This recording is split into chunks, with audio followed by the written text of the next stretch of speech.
Welcome to Merida, the cultural capital of the Yucatan Peninsula, with amazing architecture, beautiful squares, and historic mansions just waiting to be explored.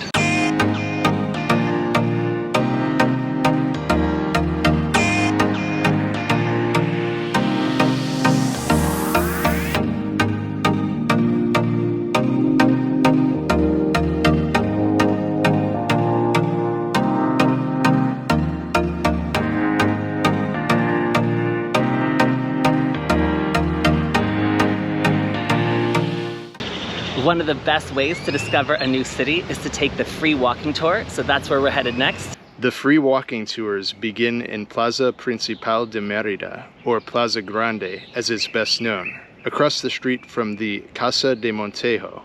It's quite fitting that tours of Merida begin at the former residence of Francisco de Montejo, the Spanish conquistador who founded the city in 1542.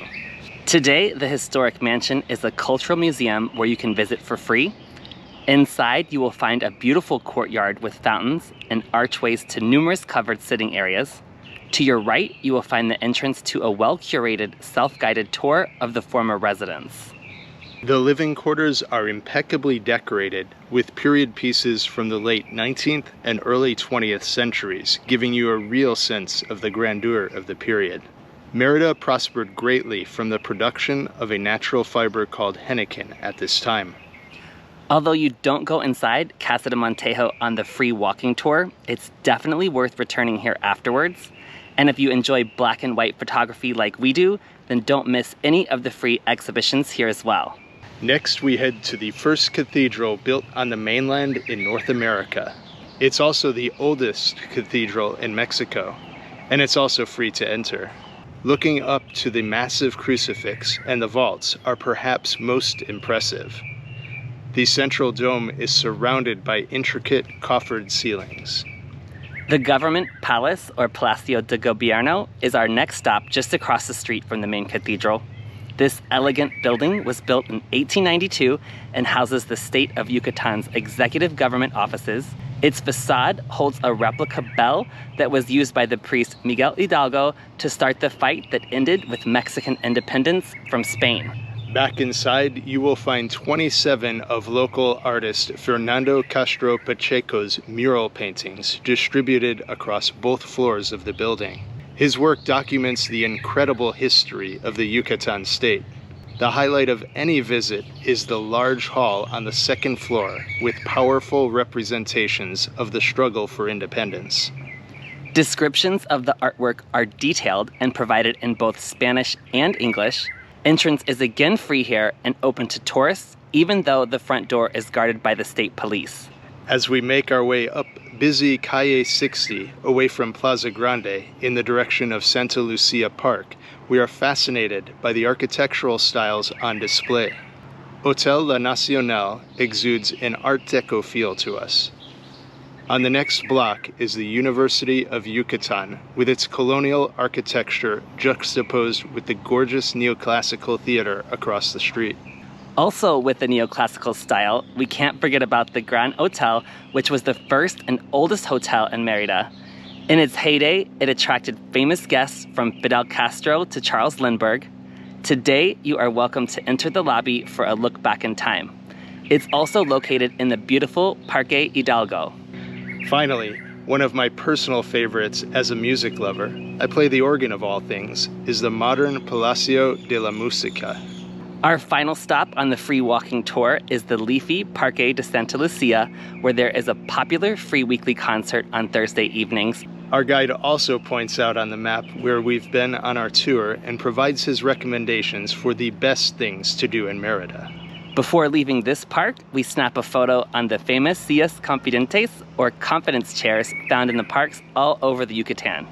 For lunch, we find this cute little garden cafe near Parque de la Santa Lucia called Café del Sol. They have an amazing club sandwich with crispy crinkle-cut fries, just what we need. After our walking tour and delicious lunch, we're back at our Airbnb to cool off and relax for a little bit here in the pool. If you're in Merida during the summer, it is super hot, so you are definitely going to want to book an accommodation with a pool. For a complete tour of our rental apartment with pool in Merida Centro, check out the link in the info card above. You'll be surprised at just how inexpensive such luxury is here in Mexico. After a late afternoon shower, we have to pause for this moody sunset on our walk over to Calle 47, also known as Restaurant Row. Super popular Oliva Enoteca has 2 seats at the bar, which is perfect for us. We enjoy their unbelievably delicious pasta carbonara and ensalada verde with beets and avocado. And of course, we relax with our signature Negronis to cap off a fantastic evening. No room for tiramisu tonight. Buenos dias, amigos. Before it gets too hot today, the temperatures have regularly been soaring near 100 degrees all this week. We are going to head over to the Paseo de Monteo, which is the most famous avenue here in Merida. We begin our morning at the circular Monumento a la Patria, or Monument to the Motherland, on the Paseo de Montejo. Sculpted entirely by hand, this monument tells the story of Mexico and is one of the most iconic structures in the city.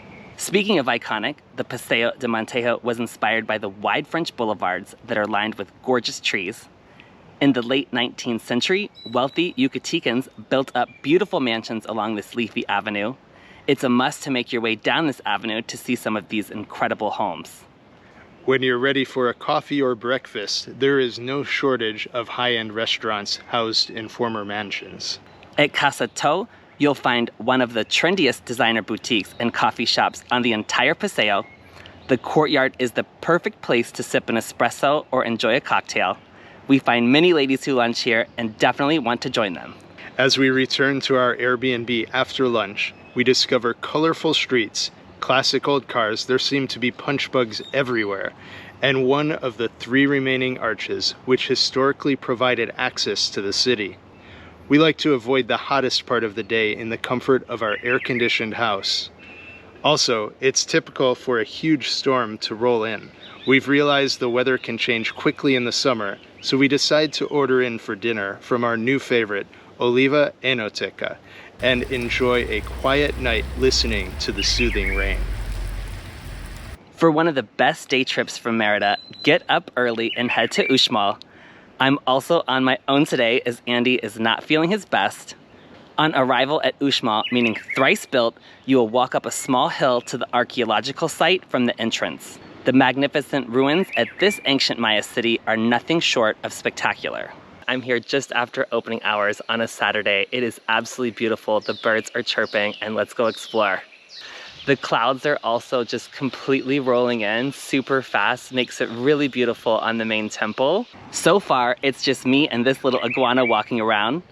Just behind the Pyramid of the Magician is the entrance to the Governor's Palace, a massive shrine to the gods.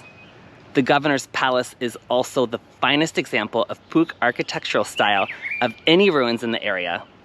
This architectural style included many technological advancements, such as the use of stone and lime mortar forming concrete in order to provide greater stability to these structures. Smooth surfaces, plaster finishes, and horizontal lines are just a few of the additional characteristics of the Puuc style. Absolutely incredible. You can definitely hear all of these birds circling in this courtyard. There's nobody here. This is really quite unbelievable. This is an incredible experience. This is one of the most important Maya sites on the Yucatan Peninsula, and for sure in Mexico, along with Chichen Itza and a few of the others. But wow, let's just do a quick pan. I will say the mosquitoes are also relentless, and I hope these are birds and not bats. Sometimes it's hard to tell because there's so many of them and they're going so fast. Definitely bring sunscreen, water, and bug repellent. Very important. Leaving the Governor's Palace, you will find many more structures on the site, including the ball court and the central courtyard. Continuing up the stairs to the west of the Pyramid of the Magician is the Nunnery Quadrangle with 74 individual rooms. Perhaps this was either used as a palace or a residence for students, priests, or soldiers. Again, this magnificent structure is an excellent example of Puuc architecture with its elaborate upper facades and horizontal lines. All right, guys, I am back in the car now. The mosquitoes are no joke. When I was leaving one of the gates, one of the guys watching the gates was like, mosquitoes, and I was like, see, they are so incredibly bad. You're definitely going to want to bring as much off as possible, but it does make your trip here rather quick because you have to be on the move at all times, even though the grounds are super, super expansive. But yeah, for logistics, there's easy parking. It's 80 pesos, which is around $4. And then when you go in, it is 494 pesos, which is typical for a lot of the Mayan ruins that we've been going to, like Chichen Itza and Ekbalam. And it is split between 2 tickets between the state and the federal governments. And there are also snack shops inside where you can grab some juice or some water. There's an ATM, of course, free restrooms, as well as a few little stores where you can definitely get off, which you are going to need for sure. But yeah, definitely worth the hour drive out from Merida, Uxmal, and that is how you pronounce it. I asked the guy taking tickets, is it Uxmal or Uxmal? And he said Uxmal. I get really confused with the X in Spanish. I have a lot of work to do on my Spanish, but hopefully we are going to be able to join our language school very soon in Tulum, so we're excited for that. It's time to return to Merida and our Airbnb to check on Andy. We are hoping to head out for a nice dinner tonight if it doesn't rain again this evening. It's our last night in Merida and the sun is finally out. Where are we headed? Let's head over to Plaza Grande. This is the first time it has not been raining at sunset, or basically for the entire evening, the entire time we've been in Merida. So we've been ordering in a couple of times on Rappi, which is like the most amazing service. It's like Uber Eats. But yeah, we're gonna head over to Plaza Grande, hopefully get up to Pacheta for a sunset cocktail. Just outside our door, we find this incredible reflection of one of the remaining 3 arches to the city in this fresh puddle. After a rainstorm, we always hope for a dramatic sunset, and tonight just may deliver. And Pacheta, the ultra-modern restaurant and bar, has perhaps the best rooftop view of the sunset. Palacio Municipal de Merida, or City Hall, the main square in Merida Central, best known as Plaza Grande, Casa de Montejo, and last but not least, Merida's most famous cathedral. There's also a beautiful rainbow streaming from the clouds in the distance. Cheers to a fabulous trip to Merida. Well, that's a wrap for our first trip to Merida. We'll definitely be back. For more of our adventures, head over to our travel blog at tugeexpats.com and follow us on your favorite socials at tugeexpats. If you haven't already, it would be awesome if you could smash that like button and subscribe to our channel. Thanks so much for watching, and we'll see you on the next adventure. Hasta luego.